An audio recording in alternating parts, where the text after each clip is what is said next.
হ্যাঁ, জীবনের খুবই গুরুত্বপূর্ণ একটা পরীক্ষা দিতে যাইতেছি, তাই সবার কাছে দোয়া প্রার্থী।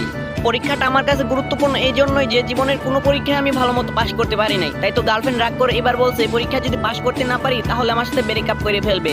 তাই তো আপনারা সবাই আমার জন্য একটু দোয়া করবেন যেন আমি ভালো মতো পাশ করতে পারি। কিন্তু কথা হইতেছে পরীক্ষা দিতে যাওয়ার আগেই তো সামনের চান্দুতে আমার শুধু বাধা দিতেছে। দাঁড়াও চান্দু, তোমারে দেখাইতাছি মজা, আমার সাথে পাঙ্গা নেও, বুঝো মজা। যাই হোক, অনেক ঝড়ি ঝাপটা পার করে অবশেষে এসে পৌঁছাইতে পারছি। এখন গাড়িটা ঠিকঠাক মতো পার্কিং করে তাড়াতাড়ি পরীক্ষার হলে চলে যাইতে হবে। যাওয়ার আগে গাড়িটা ভালো করে তালা মাইরে রাইখা যাই, কারণ দেশে যেই হারে চুরি ডাকাতি বাড়তাছে বলা যায় না কখন যে আমার গাড়িটা ধান্দা হয়ে যায়। যাই হোক, গাড়ি সিকিউর ভাবে পার্কিং করা শেষ, এখন গিয়ে আরামসে রিল্যাক্সে পরীক্ষা দিতে পারবো। টানটানা। যাক বাবা, সময় মতো এসে পৌঁছাইতে পারছি, কোনো লেট হয় নাই। যাই হোক, এখন সিটটা কোনো মাইয়া মানুষের সাথে না পড়লেই হইলো, কারণ মেয়ের অনেক কুইষ্টা হয়, সহজে দেখাইতে চায় না। এই তো আমার সিট খুঁজে পেয়ে গেছি। যাক, বেডা মানুষের সাথেই পড়ছি। এখন